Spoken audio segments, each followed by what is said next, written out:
want to share with you the Wade factor. I had an amazing opportunity to meet one of the greatest individuals I have ever met in my life. And it was back January 16th, 2003. I actually remember the date. It was a Friday afternoon. And I live in Cleveland, and I was going from Cleveland to Washington, D.C., because I started doing some consulting work for ACTE, Association for Career and Technical Education. And in that trip, I was going on the trip with one of my dearest friends, and at the time, he was a superintendent at Auburn Career Center, one of the top performing career centers in the United States, and it's in Northeast Ohio. And since then, he's become one of my dearest friends, if not my best friend in the world. And Tom and I were heading out to D.C. We decided, instead of flying into Reagan National, which is close to ACTE's office, we decided we were going to fly in to Baltimore, rent a car, drive to Annapolis, have crab cakes for lunch. You'd have to know Tom. Long story short, it starts snowing 24 hours before we take off. It is completely whiteout conditions. We get into Baltimore 4 hours late. We're now late for the meeting. So we are stressed and we are challenged. And Wade is the driver of the rental car bus. And Baltimore, like many airports, has gone to that one off-site rental car location where everybody gets on the same bus. Now here's my disclaimer for Wade. I cannot be as passionate, charming, and funny as Wade was. He was an amazing person. And so that you could picture him, he was about 28 to 30 years old. He was an African-American male, and I've never been more impressed with anyone I have met in my life.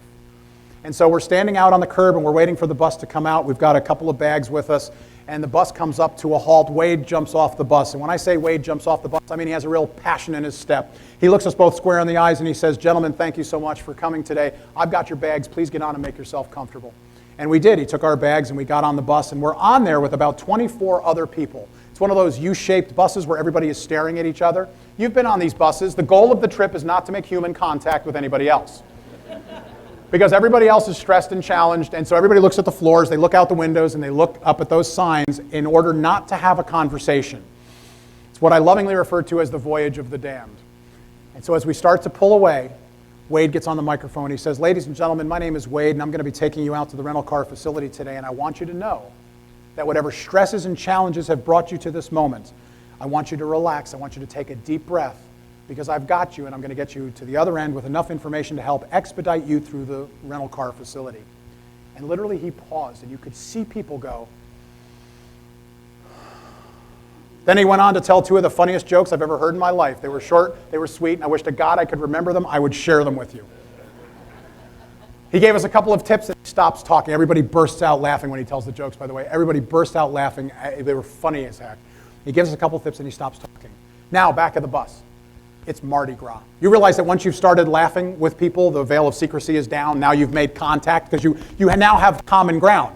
We all laughed at the same joke. We all thought it was funny. What was amazing about the 10-minute trip is that his jokes were just general enough that other people started telling similar jokes, and pretty soon people are laughing, and the laughing continues, and the laughing continues, and now like we're getting close to the other end. Pretty soon now we're like buddies. It's like, well, where are you going, and where are you from, and how long are you going to be here, and how late have you been, and where are you? And it was like back and forth, questions, answers, and people were laughing, and additional jokes, and it was like all of a sudden there was this team of people, and it was an amazing ride.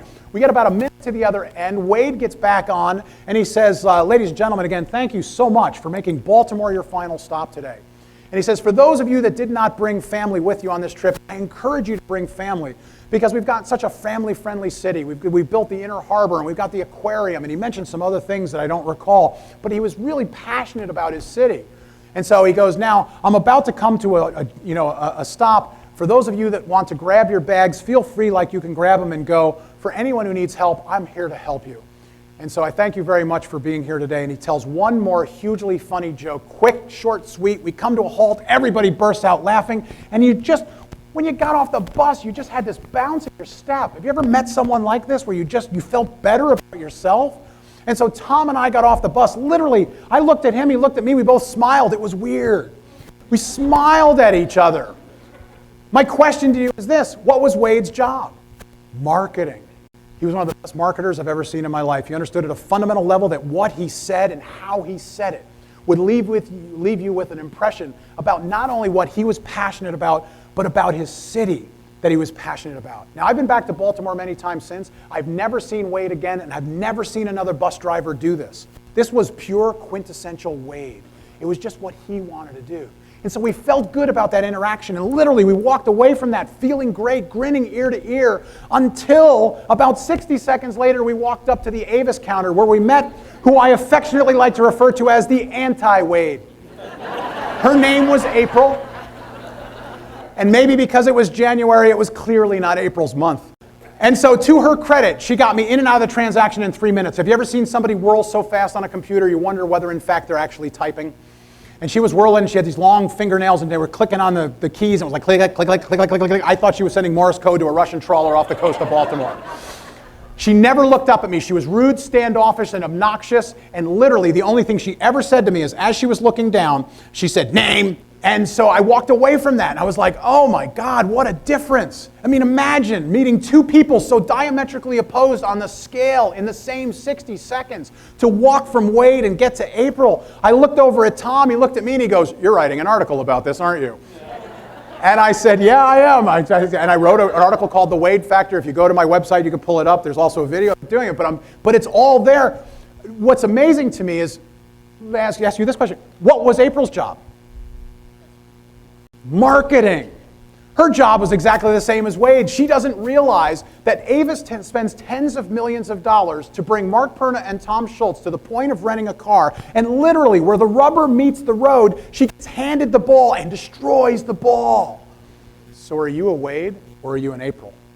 Now, I was doing this speech a number of years ago, I think it's 6 years ago now, for the Chicago Public Schools. I had 250 administrators from 76 metro campuses, all career tech leaders within the city of Chicago. And I did a 2-hour presentation. I ended with the Wade Factor, and I did 30 minutes of questions and answers at the end of the presentation. And I'll never forget the person who asked the last question. It never occurred to me to this moment. A gentleman stood up in the back and he said, "Mr. Perna, does Wade know you talk about him? Think about it." I hadn't until that moment. Wade has no idea that he so impacted a routine traveler on a routine 10-minute trip on a routine day so much that I've written about him in an article that went to 35,000 people. It was reprinted in a magazine that went to 75,000 people, and I've used him at the end of every keynote address for the last 11 years. And he has no idea it goes on today. So too, April has no idea that her name has become a 5-letter expletive for poor customer service. So are you a Wade or are you an April? You have to embrace the Wade Factor and the call to action. And that is that you have to create a strong message of value. You are doing amazing things here at Metro Tech. The challenge that we have is that most people outside this room do not know it. Some people do, but the majority does not. Because you all raised your hand when we said, is it the best kept secret in town? And we have to change that, but you have to create a strong message of value. You have to drip that message consistently in many ways, and you have to guard that image and that message, which means that we can create positive impressions and positive drips, but it takes only one negative drip to spoil the whole lot, and that's where April failed. And then you have to work together as a retention-driven organization, and we have to develop the Wade Factor in you, in our teams, and in our organization in general. And then I'm going to leave you with this. I'm a huge movie fan. Anyone here ever seen the movie Apollo 13? I love the movie so much because my favorite movie line of all time is in the movie. From now on, we live in a world where man has walked on the moon. It wasn't a miracle. We just decided to go. To understand the power of that statement, you have to back up to May 25th, 1961, where John F. Kennedy stands up before a joint session of Congress and says the words that many of us have heard before. He says, "I commit this nation by the end of this decade," you have to do it like a Massachusetts guy, "decade, that we will land a man on the moon and we will return him safely to the earth. We do these things not because they are easy, but because they are hard."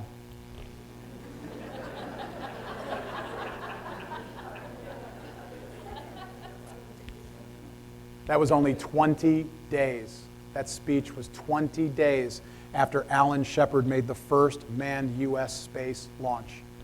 Literally, it lasted 15 minutes. We had just enough technology to go and watch him fall. We had no idea at that time about Earth orbit rendezvous, lunar orbit rendezvous. We had no idea the technology that was going to be needed. Everything had to be created from scratch. There was no blueprint for anything. And And yet in 8 years, hundreds of thousands of Americans worked tirelessly to make that dream come true. And frankly, we enjoy today all the stuff that happened in the 60s, because today, if you look at your phones, your iPads, all this technology would not exist to the level it does today unless we did the space race of the 60s, which accelerated all of that knowledge and all that learning. And all of that happened. It wasn't a miracle. We just decided to go. So what happens if career tech education, and more specifically, metro technology centers, makes the decision to go? That has to happen on a person-by-person basis. You were asked today about where do you fit within the organization? And where you fit within the organization is where you need to fit within the organization. I don't care what position you have, it's important. I don't care what you do, it's important. If you touch a student, if you even go near a student, you even support someone who touches a student, it's important. The work you do is critical. And I know for a fact that some of you feel demoralized because you turn on televisions like I do, or you open up a newspaper, you open up a magazine, and the word out on the street is that education is floundering. Don't you believe it for a minute. What you are doing is God's work. What you are doing is making a difference. What you are doing is changing Oklahoma City and Oklahoma a piece at a time, the piece that you're responsible for. Don't ever give up on that. I want you to have great pride in your profession. Our profession is that you are truly making a difference. My hat is off to you. I wish you the greatest year you can have. I am proud to say that I'm going to be a part with you in trying to truly make a bigger difference. And if you're willing to come along, if you're willing to make a decision to go, I want you to know I will stand toe-to-toe, shoulder-to-shoulder with you. My hat's off. Thank you so much, and I can't wait to see you guys again. Thanks, guys.